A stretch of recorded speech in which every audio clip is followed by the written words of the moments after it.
Greetings, friend. The Royal Council has called a tribunal to review the events that took place at Spindrift Station. I request your presence here in Atlantis so Arthur and I can honor your heroics.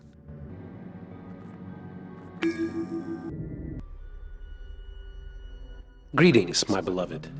These historical documents that the widowhood sent me, documenting the lineage of Atlantean kings, are fascinating. As king, I must learn from my predecessors' mistakes, as well as their greatest accomplishments. A good king must learn from the past.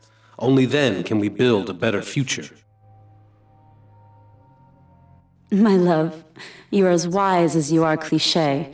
I didn't know you were named after the brother of the very first king of Atlantis. Seems he was quite ambitious. But tell me this, why is King Atlan known as the Dead King? It sounds as if there is more to this tale.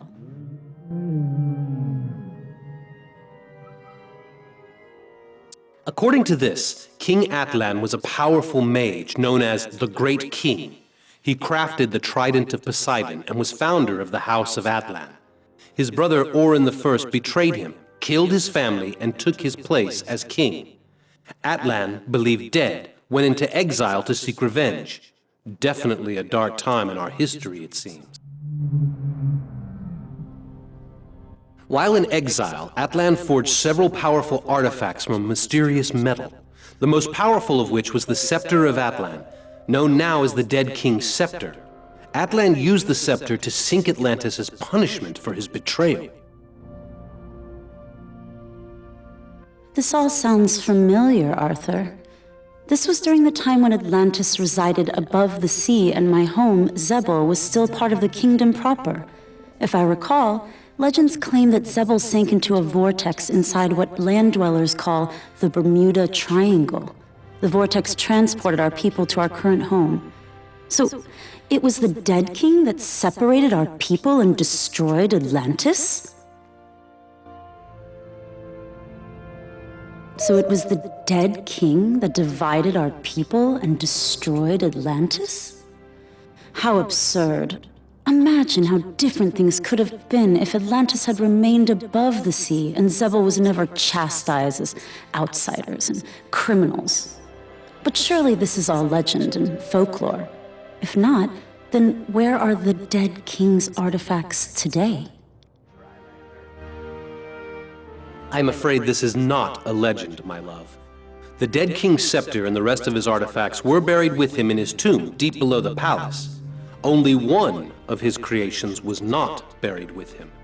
On his deathbed, Atlan decreed that it would be passed down from one king of Atlantis to the next. It is the same weapon I now wield, the Trident of Poseidon. The surface dwellers would be quick to steal our arcane secrets. The Trident of Poseidon serves Atlantis, not the surface. A wise king would embrace the wisdom of the Silent School. When surface ships entered our borders, we were ready to defend Atlantis. But the king did not allow it. The land dwellers called us terrorists and blamed us for their losses at Spindrift. My captains wonder if King Orin realizes how much we risk for the throne.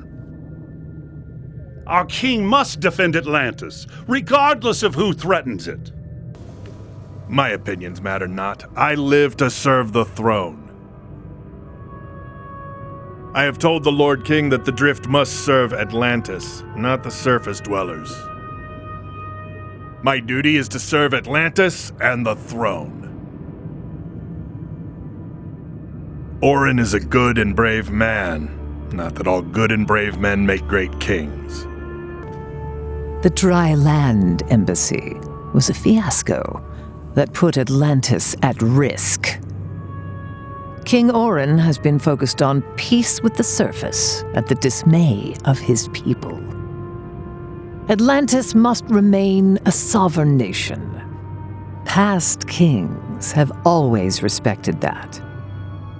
There is no doubt in my mind that the decision is clear. Hello, friend. Thank you for coming. There are few people besides Merc who I would trust to guard Mara. You forget, dear husband, I need no one's protection. Our friend here is to be recognized for acts of heroism. As you say, Mara, but this tribunal is shaping up to be more of a witch hunt than an awards ceremony. Now, brother, let us hear what the council has to say. Perhaps they've finally recognized which son of Atlan is worthy to sit on the throne. Glad to see you still have a sense of humor, brother.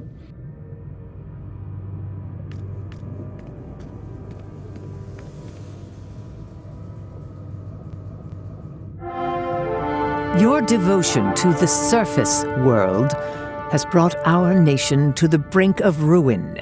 Orin, son of the House of Atlan. Since being crowned king, you have been delinquent in your duties to Atlantis. Have you forgotten that I am your king? We have not. Which is why, by the order of Poseidon, we strip you of your royal title as King of Atlantis and find you guilty of treason. This is madness! You would leave the throne vacant at such a critical time? Hardly, Arthur. Atlantis has chosen a true king to lead it. No longer will we allow an absentee, surface-loving half-breed to rule our proud realm. Guards, kill the traitors.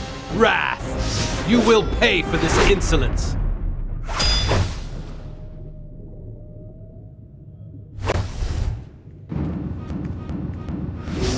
Stand down!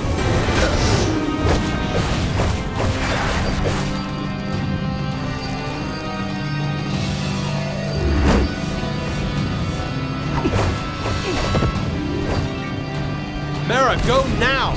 Get free of the palace before the Crown of Thorns traps you! I'll be right behind. For Atlantis! No! Make haste, woman, or we'll be next. The Crown of Thorns cometh!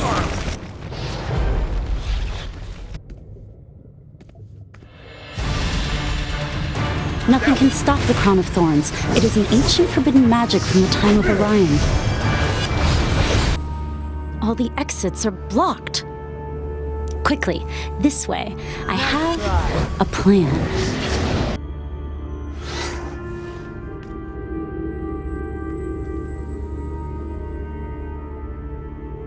Stop where you are, traitors! What have you done? We're trapped, and the Crown of Thorns is on our heels.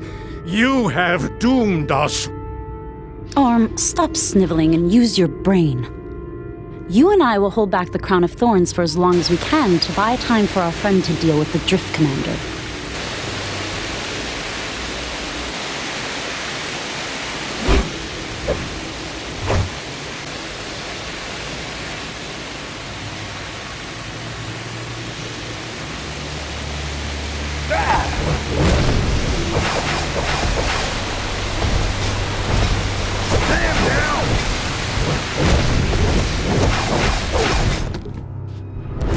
Nice try, Trylander.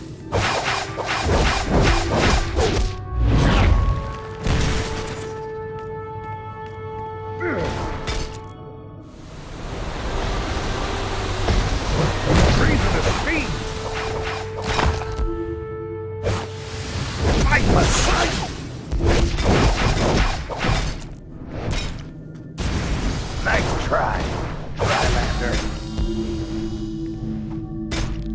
Stand down!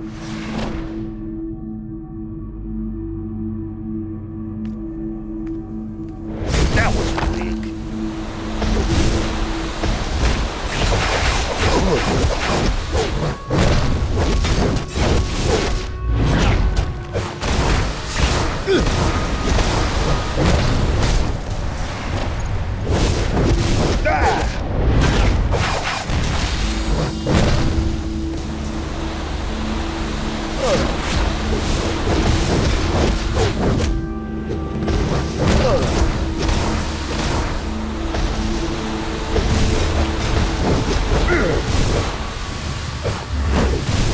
Now, hurry! Open the emergency flood vortex. This is your plan? Foolish Zebel witch! We'll be cut to ribbons! We have no choice, Orm. There is no other way, and we cannot hold back the crown. Use the controls to open the flood vortex, but be ready. This will not be a gentle ride. Wait! I am far too important to die like this. Too late! Neptune's balls.